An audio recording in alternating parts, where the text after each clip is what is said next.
This is the story all about how I made it through Pokemon Phoenix Rising, one of the most amazing Pokemon fan games of all time that features some of the craziest Pokemon Omega designs that I've ever seen, as well as Mega Evolutions. And guess what? We take on the demo today. Let's go. So we kick off from a beautiful starting screen and then talk to the professor who introduces us to the world. We then pick to play as Alto, and then we're sent into the world with this beautiful opening sequence. And one thing you will notice very quickly from this game is it is one of the most beautiful Pokemon fan games you will ever play. And this is one of the most beautiful Pokemon fan games I have ever played. I mean, even the intro sequence just has this nice feeling to it. So then we watch as the different citizens of Nocturna Town are coming into town. So first of all, why is Delivery Man delivering stuff on a Saturday? And also, this guy's playing with Pichu. And these two Nidorans are being a little sketchy walking into the forest. Nonetheless, ladies and gentlemen, that is the intro sequence. And now you get to meet the player character in the Hawthorne Woods alongside the old tea man. This is a person that's just in the game randomly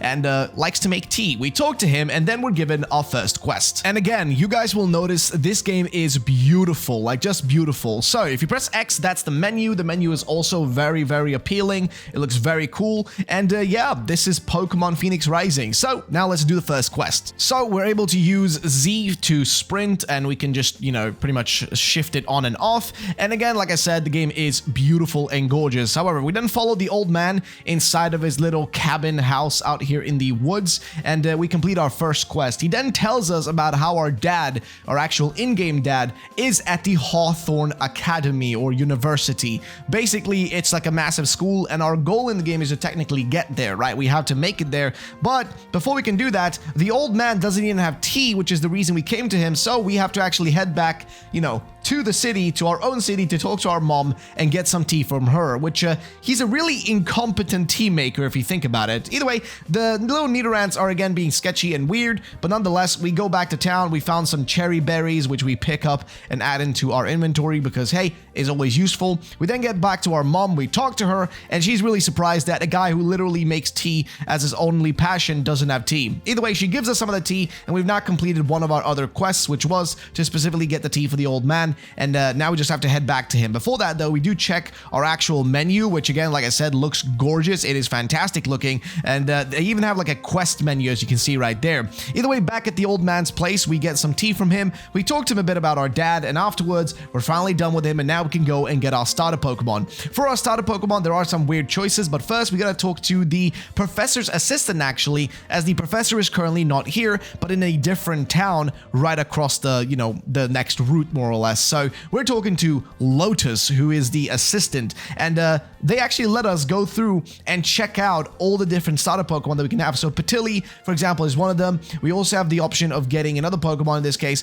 which is specifically a Growlithe, so that's kind of your fire type in this game, which is pretty awesome. And all these Pokemon, by the way, have like these special Mega Evolutions later on when the next demo comes out, most likely. I would assume that would be happening. And then, of course, at the end, we also have a Staryu as well.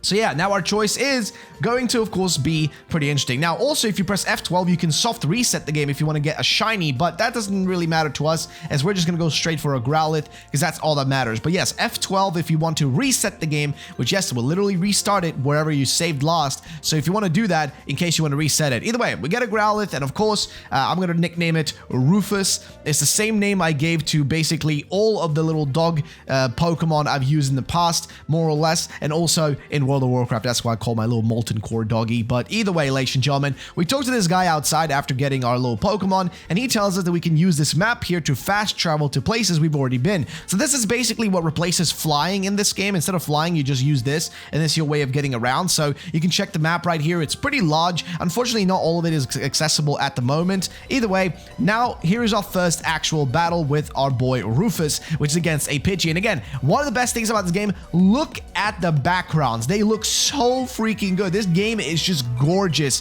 The UI is gorgeous. It just looks beautiful to look at. Like, seriously, I mean, look at this. It is just gorgeous looking, this game.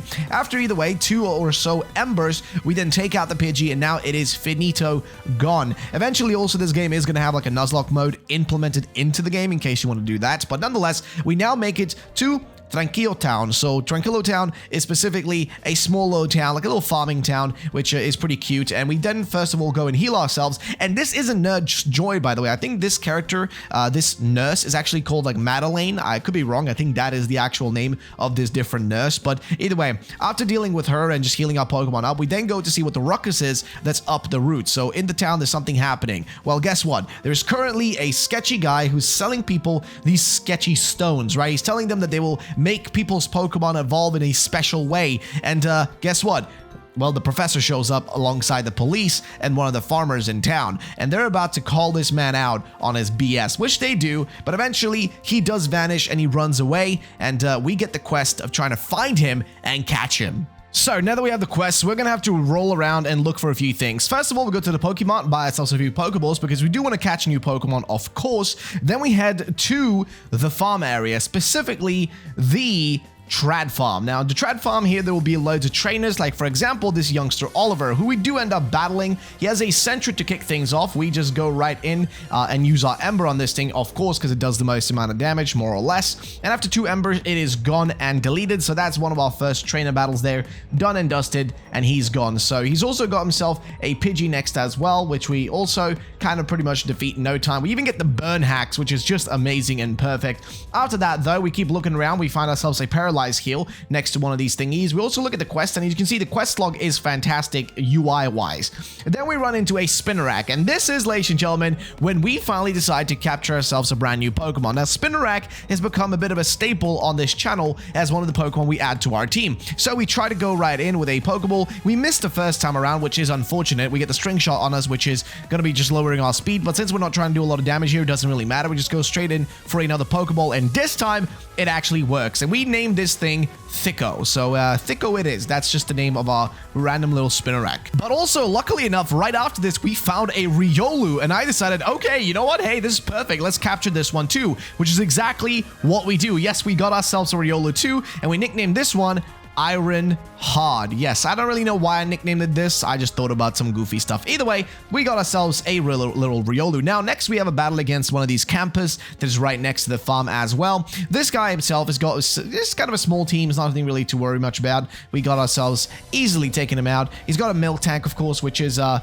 worrisome Pokemon. I mean, it's a Milk Tank for crying out loud, but after using multiple attacks, especially Bite, we get rid of it, and we get ourselves the dub, which is great. So, yeah, it wasn't really the biggest deal. Camper, little like Ted or whatever his name is, wasn't the biggest deal in the world. Either way, after defeating him, we have to go and look around and still find the criminal. Remember, that's like the biggest thing here. So after a while, we find this barn, and once we enter it, guess what, ladies and gentlemen? We actually notice, somebody is in the top right of the barn. And who could that be? Who could the person be in the top right who's been swindling people? Well, guess what? It is the bad guy, and we have to go and stop him and capture him. So, interestingly enough, we have choices and consequences in this game. Basically, we get the option of either helping him or not helping him, and we chose not to help him. So these choices will actually alter what happens in the game down the line. Either way, the Swindler, he's got himself a Ghastly level 7. We do have a Rufus, of course, which is strong enough to take this thing out. I go straight away for Bite because I know that's going to do quite a lot of damage against this thing. So,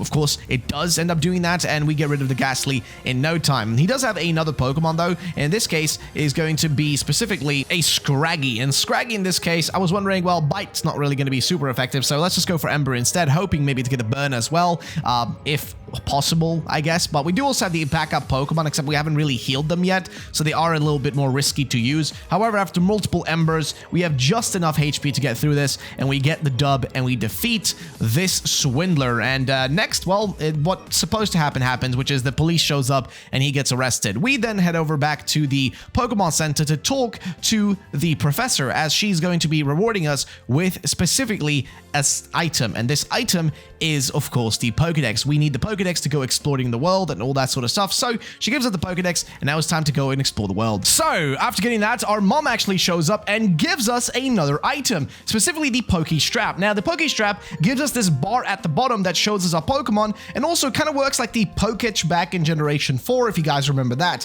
By using this, we basically have access to, well, a way to kind of like count our steps, to look at our Pokemon, change what Pokemon is following us, and also see the current time. And we can, of course, at any given time, get rid of this thing so it's not in the way. Also, apparently our mom gave us this just to kind of be better than our in-game dad, which is very petty, but I like it. So after that, we are now heading over to the next route. At this point, I had to like reset my game a few times because of the lag I was experiencing. This is something with my computer recently, but we make it to Route 2, and we find ourselves a Kebia berry, which we add to our inventory. Afterwards, we make it down to this lad sitting by a campfire. This, ladies and gentlemen, is a fellow traveler that we are about to experience a journey with. This is Perrin, and Perrin wants us to tell him our story. What have we been through? Have we been on any crazy adventures? He wants us to share it because he himself is an adventurer with a rufflet. So we sit down with Perrin and have ourselves a conversation. And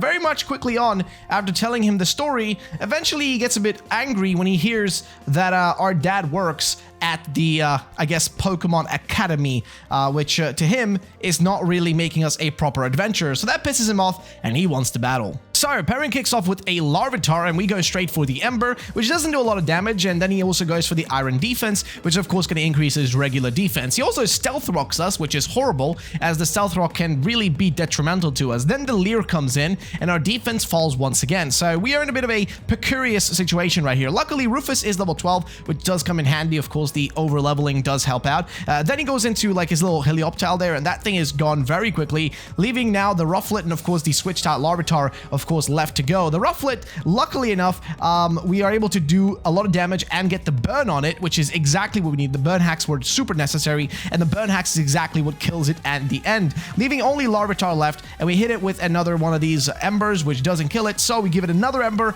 and that is it, ladies and gentlemen. You guys can see my excitement is immeasurable. We finally got the W against this lad.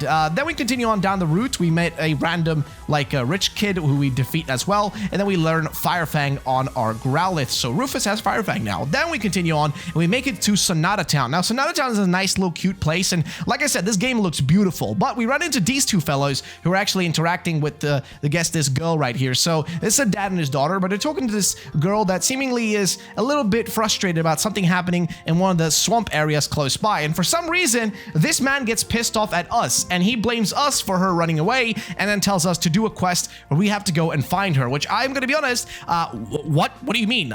It's not our responsibility. I think it's ridiculous that we're supposed to be going out there dealing with his issues, but either way, I digress. We take on the quest, and it's time to go and check on her and make sure she's all right in the other route, and he just goes away with his daughter. We also find this random note, which specifically talks about there being some sort of riddle behind it, and if you figured the riddle out, you will finish one of the quests in the game, which is given to you. So if you guys play the game yourself, I never finished this riddle, but if you do play it yourself, if you do figure it out, let us know in the comment section down below what the result is. Either way, after this, we make it into the Swampy Route of Route 3, and here we find ourselves in the grass, just some random Pokemon, kicking things off with a fungus, so a little bit of Among Us, but nonetheless, we do take this thingy out with a quick Fire Fang, because, hey, it is what it is, ladies and gentlemen. What's fungus gonna do to us? After this, though, we do run into a Ranger, so there is a Ranger out here that is just waiting for us for a battle, and it's specifically Ranger Jill, and we take her on. Now, her team is not really that difficult. It's just a Lillipup, which, of course, as you guys know, now that we have Rufus, the superior dog Pokemon, obviously, we're easily going to be able to take it out. We go for the Bite, which does do quite a bit of damage. Not enough, though, but we just keep, you know, spamming a few bites here and there, and after about 3 of them, plus the flinches, we've taken out the Lillipup, and we defeated Ranger Jill. So Ranger Jill is gone, and now we can continue on down the route and make it to, specifically, these two. Now, these two are actually interesting, because they're like a young couple, Timmy and Lola, and they use male and female Nidorans, which is interesting, because if you guys remember, at the start of the game, there was two Nidorans, a male and female one, I think, that basically ran into the forest. So I guess this is kind of an homage to those two from the intro sequence of the game, which I think is kind of funny, but either way, again, I digress. It doesn't matter. I just thought it was a kind of a cute thing. Nonetheless, though, we do spam up a few Fire Fangs, a few Embers and whatnot. We get the burn on the Nidoran female one, which is the only one left at this point, and we've pretty much gotten ourselves the W and the win here as well, giving us some extra experience points, getting Rufus level 15. We had the ability to learn Roar. I just kind of skipped that. Wasn't necessary. Then we head inside of the abandoned factory. Now, this is a place we needed to go to, and we're finally inside of it. So Now we run into one of the other characters, and this character, she is going to be very important for us because this character specifically is the one we need to do the quest with inside of this place. And as we're inside of here, all of a sudden, these random kids show up. Now, these kids seemingly are students that are part of some sort of battling guild, like some weird battling guild, and they're supposed to do some sort of, you know, I guess, initiation thingy inside of this giant factory, some sort of initiation to get to be a part of the battling guild or something along those lines, and hence why they are here. But all of a sudden, in the midst of all this happening, you know, there's like a few of them. All of a sudden, just the light goes out, and it's all dark. And all of a sudden, ladies and gentlemen, one is gone. One of the people, one of the girls, is gone and missing, which means, guess what? We got a quest on our hands. Find the girl. Where is she? What's happening to her? Well, I don't really know, actually, because I'm gonna be honest with you, that plot point never got resolved, at least in my opinion. I don't think we ever ended up finishing that. Nonetheless, there is some weird sounds going on, and also, there's a weird odor from this fridge, and yeah, there is a thingy saying to remember to clean the fridge, and yeah, just, you know, not really fun. In another room, we find actually all the utilities that you need for the different rotums, so I guess in the future, if the game gets an update, you'll be able to go there to get the different rotum forms. Also, we run into one of these battling guild, you know, students, specifically Volky. Now, Volky has got himself a coughing. Now, I'm gonna be honest, again, the battling backgrounds in this game are bloody fantastic. I mean, seriously, look at the battling backgrounds. After a bit of damage, though, we do get rid of the coughing, leaving only Thicko left in our team at this point, and yeah, you can notice we lost the rest of our team against that coughing. It was really dangerous. Then in KATY next, though, we get the poison on it, which is the only thing that makes us win this battle. So, Thicko does get a bit of experience from that, but we are now down to one Pokemon, which is a bit risky, so we make sure to go look around for another one to add to our team, and we find ourselves a Ghastly. So yes, ladies and gents, of course we're going to get a Ghastly into our team. I mean, it is a awesome Pokemon. I don't know about you guys, but I've always been a big fan of it. So guess what? We do capture Ghastly and add it to our team. And now that we have it on our team, of course, we got to nickname it into something. And in this case, we just nickname it Boo because I couldn't really think of anything else, plus the extra question mark at the end, just to make it a little bit more spicy. Either way, we walk into another room, and here we found the factory key. This is necessary to unlock certain areas of the factory, specifically places like this, where the electricity is surging through. You can use the key card for the factory to block those things off, or actually turn them off so you can go through. We then find the other character who's been with us this whole time, and yeah, we help them open up this area of the map, which we can now enter inside of. Once we get here, there is a basement, which looks a bit creepy, and once we're inside, there is a looming shadow in the distance. Something with red eyes is right there. It looks creepy, it looks weird. What could it be? Well, ladies and gentlemen, it turns out that is just a simple phantom. Yeah, so, yeah, it's just a phantom. That's what's been causing the havoc inside of here and weird noises. So, this phantom joins trainer Lynn here, and together Lynn and, well, Phantom are going to be battling us specifically. So, we go right for it. We get hit by the poison gas of Stunky, which does poison us right off the bat, which is a bit annoying, as I don't think we really have a lot of options here. We do have an antidote, though, which I think I kind of forgot to even use here, but nonetheless, the Phantom comes in next, and I think it's the only other Pokemon that Lynn has. We go for the Fire Fang, which is super effective, and it's a one-hit KO, which means we got the W, but also we now get to learn Flame Wheel, which we switch out, and we get that. So perfectly, we defeated Lynn, and we figured out the mystery of the factory, and we're back in Sonata Town. Now, we didn't really figure out what happened to that girl that disappeared. We didn't really solve that, and at one point, there was a creepy ghost inside of the factory, but we kind of just skipped that. Either way, now that we're done with this area, and we're done with this part of the city and Sonata Town and all that, we head over to the next place, which is Excello Village. Now, inside of Excello Village, it is a beautiful place. It's kind of like a swampy town. I think it just looks amazing. It kind of reminds me of, I guess, a little bit of like Florida / Arizona, I guess, kind of vibe I'm getting from this. I'm not gonna lie, but either way, it's a cool looking place. Almost has a bit of a jungle vibe to it as well, I guess you could argue. We go through some of the buildings, just looking through what we can find. We also find a boat up there, but we can't take the boat anywhere just yet. So we head down south, where we find a bridge in the Arietta Forest. So we have to cross this bridge, but before we can do that, something happens. There is a shadowy figure on the other side of the bridge, and this thing jumps in front of us and destroys the bridge, ladies and gentlemen. Yes, the bridge ends up being destroyed, and we can't cross it right now, which is a bit, you know, a bit of a problem, okay? It's a bit of a problem, a bit complicated, because we needed to go over there to get to the next city. However, these scouts show up, and they tell us, hey, guess what? Did you do this? If not, well, fair enough. We're gonna rebuild it, though, but we'll need some time. So, in the meantime, maybe you should leave and go somewhere else. So that's exactly what we do. We go to a mountain, this mountain area, where we'll find some new experiences. So we're gonna head over over there, which first of all needs to take us back to the Arena town. We're going to talk to this lad, and he's going to take us to the Mesto Mountain on his little ride. So that's exactly what we do. And then, ladies and gentlemen, we arrive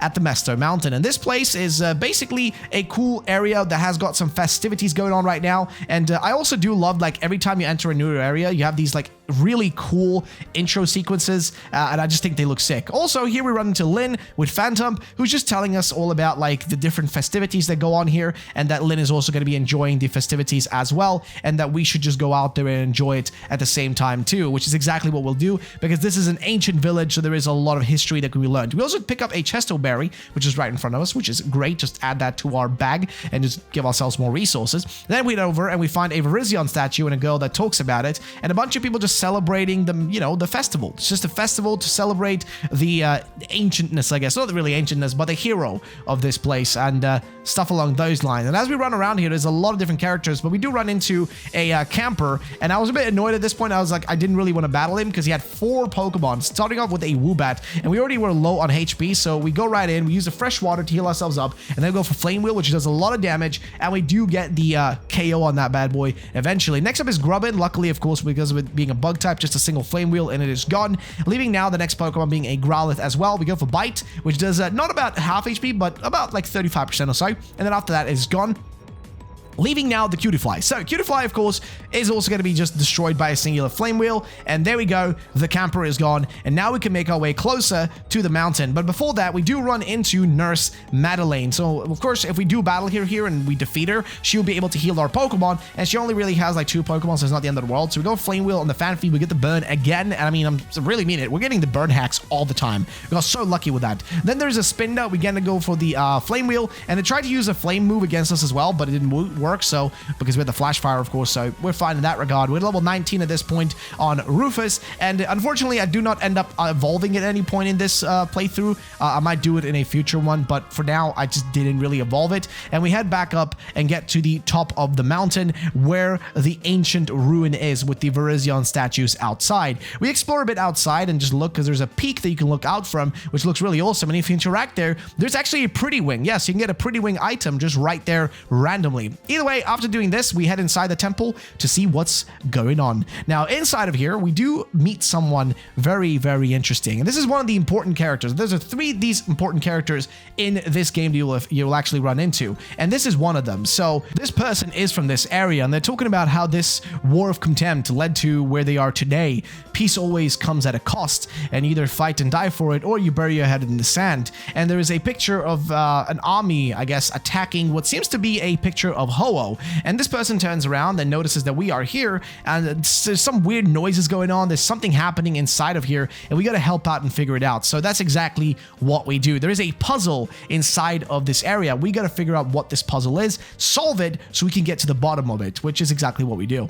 And all you really need to do is push these rocks into the left area, which you see us do right there, and also push one into the right area as well. Now, the right one actually takes a bit longer to do, unfortunately, but if you just do it after a bit of time, you'll get it, and it's not really that complicated. I actually pushed mine a little bit too far in one direction, which is kind of unfortunate, but after doing this, the giant heart door will actually open up, and this has never happened before in hundreds of years, apparently. So we just did something that I guess nobody else thought about, which was to put giant rocks inside of these things. Either way, we enter into the tomb, and in here, we figure out that there is a special Pokemon. There's a special kind of Pokemon that can be found here. And apparently, these Pokemon have been showing up all around the region. What are we talking about? Well, basically, this seems to be an Omega Pokemon. So, yeah, this is an Omega version of a Tentacool, specifically a new form of a Pokemon. And we are allowed to actually take this one with us. If we interact with it, it actually wants to join our team. So, definitely do that. Add it to your team. I mean, you will automatically have to do it anyways. And apparently, these Pokemon are from myth, and people didn't really believe they existed, but they actually do. So yeah, a free Omega Pokemon. If you're not a fan of Fakemon, then you'll be happy to know that you could just simply get Omega Pokemon, which are similar to, like, I guess, regional forms and stuff like that. Now we do nickname this thing D's Nuts, or D's Nutties, if you want to call it that way instead. Nonetheless, yes, I know, weird name, but it doesn't matter. Either way, after we've done this, it's time to head back, as by now the bridge has been built, so it's time to leave the mountain and go back to the bridge in the Arietta Forest because we need to cross it. So back inside the forest, the bridge has now been built and we can finally cross it, and that's exactly what we're about to do. But of course, on the other side of the bridge, there's a lot of stuff going on, and of course, there is a lot of things that we're going to be running into, so we make sure to use a super repel, and then we make our way around. And down here, we actually run into what seems to be the culprit of who actually brought down the bridge, and it turns out it was a Scyther. Yes, this was the shadowy figure that we ran into earlier. And ladies and gentlemen, we want the Scyther on our team. So that's exactly what we do. We go for a Fire Fang, which does a bit of damage. We go for an Ember, which also does a tiny bit of damage. And then we try spamming a bunch of Great Balls, Pokeballs, anything we really have to try to get our hands on it. The Great Ball doesn't work first time around, so we just keep spamming a bunch of Pokeballs until we actually get it. And it turns out that we got it with a Premier Ball of all things. Like, out of everything we could have possibly used, we used the Premier Ball. But either way, now we get to nickname it. And of course, the question is, what do we want to nickname it? Well, we nickname it Dusty because why not? He likes Scizor. Either way, so there we go. We got it now to our team, and that's exactly what we do. And ladies and gentlemen, our team has now expanded to 6 Pokemon. We got a full team. We also interact with one of the campers, and by talking to the camper, which is the leader of the scouts here in this case, we're actually now completing the quest that they gave us, right, to figure out what the shadowy figure was. And now that that is completed, everything is done. You know, the job well done. You've completed another quest. And this is kind of the coolest thing about this game. If you didn't go down there, you could have totally skipped this aspect of the game and not even interacted with it. So that's one of the coolest parts here, is definitely interact with everything that's in the game. Do look through the grass. There are some special Pokemon that I didn't capture and I didn't find, but if you do look around, you know, decently, you will find some great stuff here. For example, we're taking on a Ranger right now with a Goomy, and guess what? They also had a Roselia, as you may have noticed as well a second ago, but there's also a version of Roserade that exists in this game that's a very special Omega Roserade. So I would recommend playing this game all the way through to find all the different mysteries, because there's quite a lot of stuff. Either way, we now made it to Onday City, which actually is the last city you can do in this game. This is the last area you can explore before the game's initial demo and current version, the first episode of the game, actually stops. So we have a new quest called a Royal Pain, which, yes, we are being the Royal Pain, I guess, or there's a Royal Pain, aka people doing weird stuff. Either way, there seems to be some weird stuff about kings here happening, some weird talks about a king of Hawthorne, the region we're in, the Hawthorne region. There's a lot of weird talks about that kind of stuff. Either way, they talk about going to the museum to look at one of the relic balls, and that's exactly what's going on. So we go there as well to make sure we can figure out what's happening and what the deal is with this relic ball. And we have new objectives and new quests to do inside of the museum itself. We talked to one of the gods who just says he's looking out for suspicious characters, which is fair enough and understandable. We then make it all the way to the top, and we then look and see what's happening, which is the king about to look at the relic, you know, just kind of this relic ball that's there. I don't really know what purpose it serves, but we see that this Pokemon, which is a little Fakemon Jester Pokemon, actually goes up into, you know, in front of this thing, and then something happens and the relic ball is gone. And ladies and gentlemen, now we have to work as a detective and help the king figure out where did the relic ball go. And we're trying to talk to different people to figure out if they know any information and where we need to head next. So after doing this for a little bit, we try to go downstairs and we run into the detective who tells us, okay, yes, we're going to look through who all the suspects are and you're going to help us figure out where we need to go. So that's exactly what we do. We head outside and we hear that there was a sketchy guy that ran over to the bike shop. So next we're going to head over to the bike shop and see what's happening over there, because, well, if they saw a sketchy person run out, that means we're going to be finding some information there as well. We talk to this camper dude, or this traveler dude, who tells us that a weird kid ran in here, and apparently he ran out the window in the direction of the square. So now we know we have to head to the square. We talk to the kid at the square who tells us that they were playing with a little Jester Pokemon earlier, and guess what? They went to the Pokemon Center. In here, we talk to a lady who tells us we got to go and talk to a painter who found the Jester Pokemon. So this is exactly what we do. We head over to the east side of the map where we find a Jester Pokemon, the one we were looking for, and also a painter. And guess what? The Jester runs away. It's scared. They ask us if we are, like, I guess, the owner of this Jester. I mean, it's just basically a Scrafty. I say Jester, but it's just a Scrafty Omega form, more or less, something along those lines. Either way, this person battles us because they think that we are a bad person, so we go right in. They got a Ribombee at level 17, so it's not the end of the world. We have Fire Fang ready to go. However, they hit us with the Silver Wind, I think, which is not the end of the world. Again, it's an easy battle. It's a Ribombee, for crying out loud, and we have a full team, and they have a singular one. Either way, we quickly defeat them, and ladies and gents, we prove that we are not the bad guy, okay? They figured out that we are not a baddie, and now the the little Scrafty or the little Jester can actually go back to where they came from. And also we receive a free charcoal, and we also get the relic ball back. So that was pretty nice and pretty neat. The Jester then leaves. We talk to the detective and report that we found the item, which is then returned back to the museum. And now we've completed the detective quest. However, we still don't know who the person was that stole the Pokemon and also stole the specific item. Either way, we head into the Requiem Field, which is the last area you get to explore in this game. And ladies and gentlemen, that's pretty much it for this journey. Yes, that's pretty much all you can do. That's all that is in the game at the moment. And I want to get you guys' thoughts and opinions. And if you guys do check the game out yourself, let me know what you think about it. Let me know your thoughts on it and that kind of stuff. And ladies and gents, thank you all for watching. If you want to get access to these kinds of games, you can of course search them up, Pokemon Phoenix Rising. But also if you want to get access to other games, we have loads of games linked on our Discord. So link down below. Go check that out. And thank you all for watching. I'll be seeing you guys in the next one. Peace out and bye-bye.